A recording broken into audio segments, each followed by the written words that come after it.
ẹ má pè bẹ́ẹ̀ sí pé social ẹ̀yin olófò olóṣì aláyé bàjẹ́ ó da yé àtúnwá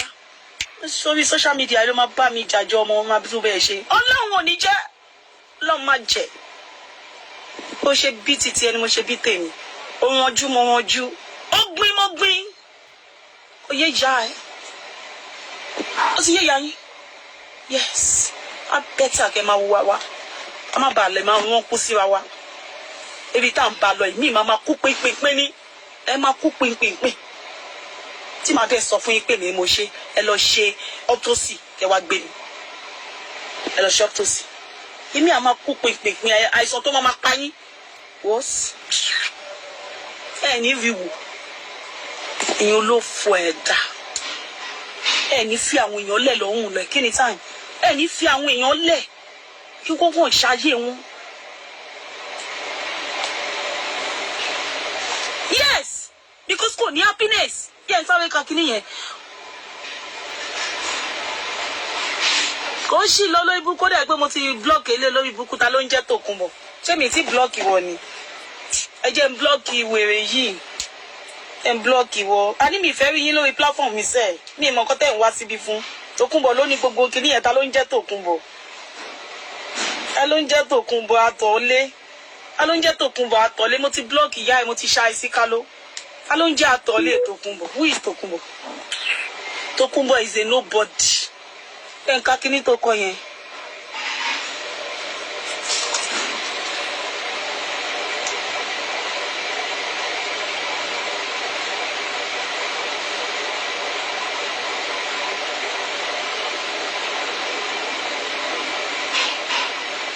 yeah God will bless you jare Linda because màá sọ iṣẹ́ yẹn fún yín màá gbéṣẹ́ yẹn fún yín iṣẹ́ tó ń fi àwọn ajá yẹn ṣe ẹ̀rí nǹkan tí àwọn ajá yẹn máa ń dì ní ẹ̀rí nǹkan tó máa ń dì ní ẹ̀rí nǹkan tó máa ń dì ní ẹ̀rí nǹkan táwọn ajá yẹn máa ń dì ní ẹ̀rí nǹkan tó máa ń dì ó níṣẹ́ tó fi wọ́n ń ṣe ni notice pé kí Christmas bá ti fẹ́ dé táàmì yẹn ló máa lọ gbájá wọlé tá bá ti fẹ́ mú ọdún tuntun á wá lọ gbájá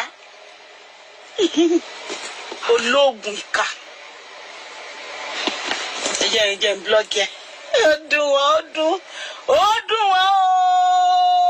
security bí àtàláàtì ẹ máa bá wa rìpọ́ọ̀tì ẹ kẹ máa wá bá wa blọọkì ẹ máa bá wa rìpọ́ọ̀tì ẹ jẹ́ kí n kọ́kọ́ rìpọ́ọ̀tì ẹ máa rìpọ́ọ̀tì ẹ kẹ wá blọọkì ẹ. ẹ rìpọ́ọ̀tì kọ́mẹ́ǹtì yẹn kẹ wá blọọkì ẹ ó dùn olórí burúkú oní fake profile olóṣì aláyé bàjẹ́ wọ́n á sá fún ẹ títí wọ́n á ṣègbà wọ́n á ṣàwò fún ẹ ó ń ṣèyàn ogun ibi tó ṣe títí òun ló ba ìgbésí ayé Tina jẹ́ ó mọ̀ pé wọ́n àfẹ́ ti Tina àfi tó bá kú ayé ọmọ yẹn tó lè nítumọ̀ honestly speaking tó bá lo 200 láyé tó bá ṣe kú báyìí ìgbésí ayé ọmọ yẹn máa nítumọ̀ àjẹ́bẹ̀ ó máa wà bákan náà títí láéláé kan fámá ni torí ò jẹ́ kí àwọn tó ní ọmọ láyé kan fi ẹ̀mí ìfọkànbalẹ̀ láti tọ́jú ọmọ wọn tó di dandan kí wọn náà káwọn ọmọ ẹ̀ má ní ìfọkànbalẹ̀ láyé bẹ́ẹ̀ ni bó jẹ́ ọkọ ló máa fún wọn nífọ̀kànbalẹ̀ wọn ní ọkọ yẹn kò yẹ wọn ní tẹ́wẹ̀ lọ ṣe ni ó ti rí gbèsè ayé ẹ̀ sìn ó ti rí ló fo níwà mo ti blọ́ọ̀kì ẹ̀ dànù ló ṣì mẹ́ni tó jẹ́ ó yóò bí gangan ẹ jẹ́ agbádùn eléyìí tí mo fẹ́ mú wá fún yín má flag ìwà ẹ má bá wa tẹ love. Don't flag us, bitch. Tòkunbọ̀ olómi lábẹ́. Don't flag us. Oye ya ẹ. A flag wa o. Ǹjẹ́ ń lọ.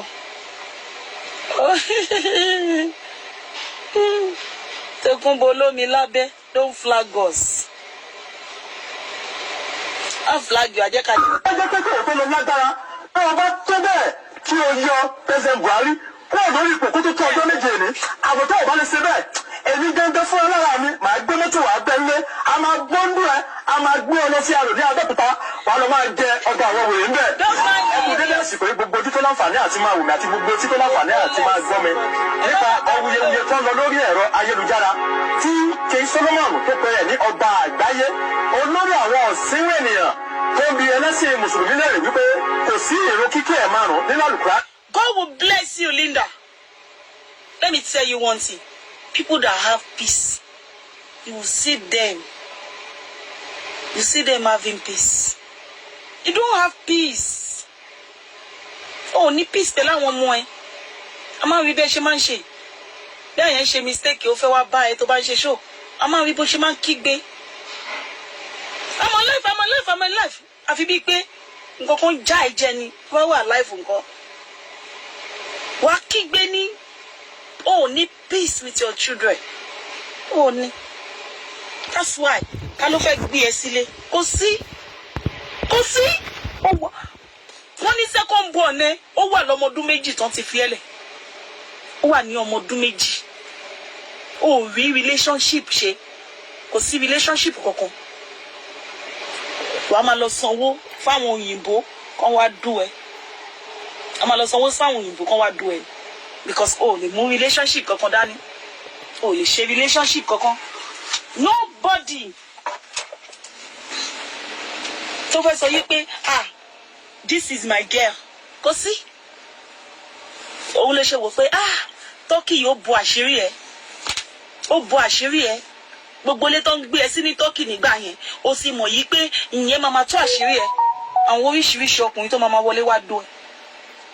Èyí tó ṣe ń sọ wípé ibi bá ní o kìíní kan ní o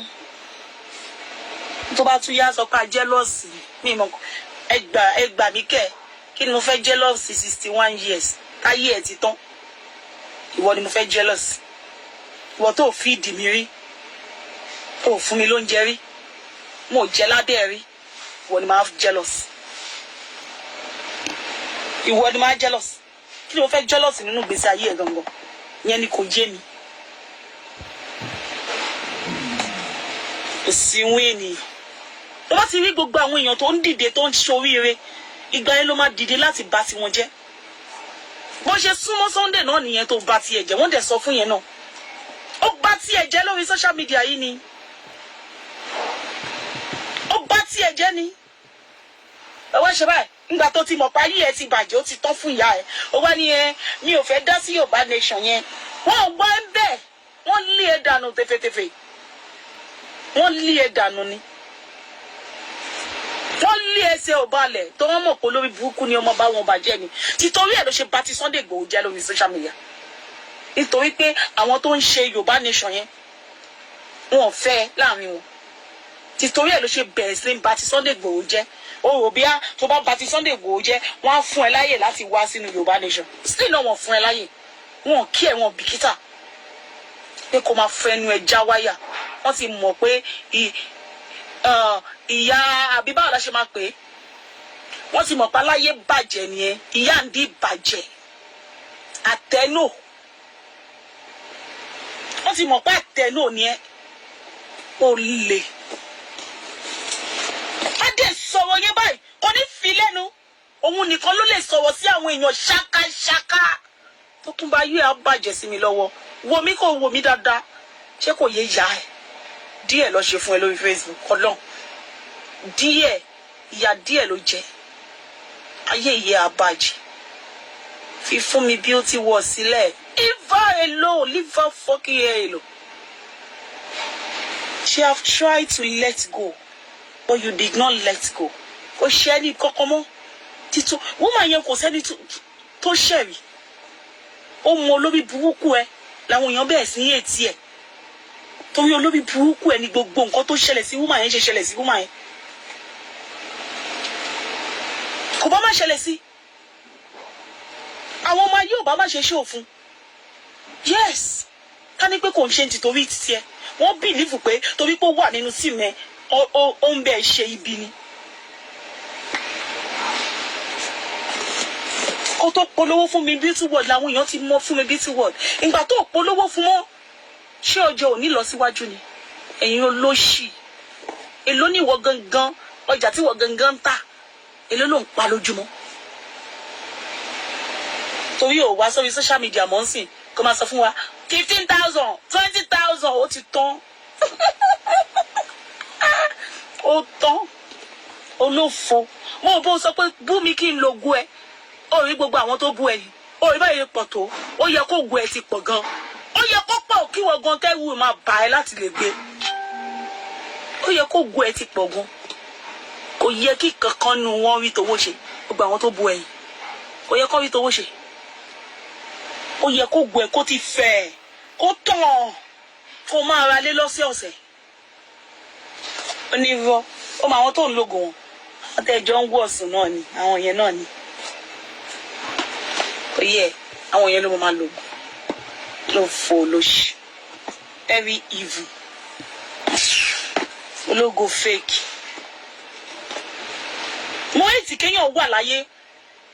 kí má ta sí ẹ kò ta sí ẹ for long ìjọ ló ibùkún ló jà ń jọ Sunday yẹn o ilé ayé ẹ tó máa fi kú má ti ṣe irú ẹ mọ́ tó kún bọ̀ ìjà olórí burúkú ló jà ń jọ Sunday tó bá rẹni sọ tó tọ́ fún nílé ayé ẹ tó máa fi kú á tún dánwó ẹ wò mọ́ á dánwó ẹ wò mọ́ á jẹ́ kọ́ mọ́ ṣe ọwọ́ ẹ̀mí lọ́wọ́ ẹ mọ́ ẹ̀yin olófo ló ṣe yẹn ẹ̀yin ìka ènìyàn ẹ̀yin ìka játíjátí tẹ́pẹ́ mọ́jú ìka lọ ìka dẹ̀ jẹ yín mọ́lẹ̀ ìka ọ̀pá yín mọ́lẹ̀ sí ó pa yín mọ́lẹ̀ Ọlọ́run I'm so happy bó ṣe ń lọ lórí social media fún ìyá ẹ̀ ìka jẹ yín mọ́lẹ̀ ni ó máa kó gbẹ jẹ last ni àwọn ògbẹ́ ẹ̀ wá kó jẹ last èmi àti ẹ bá bẹ̀rẹ̀ a kó àwọn ògbẹ́ ẹ̀ jẹ last ọ̀nfàmà torí I am a shameless person. Nonsense.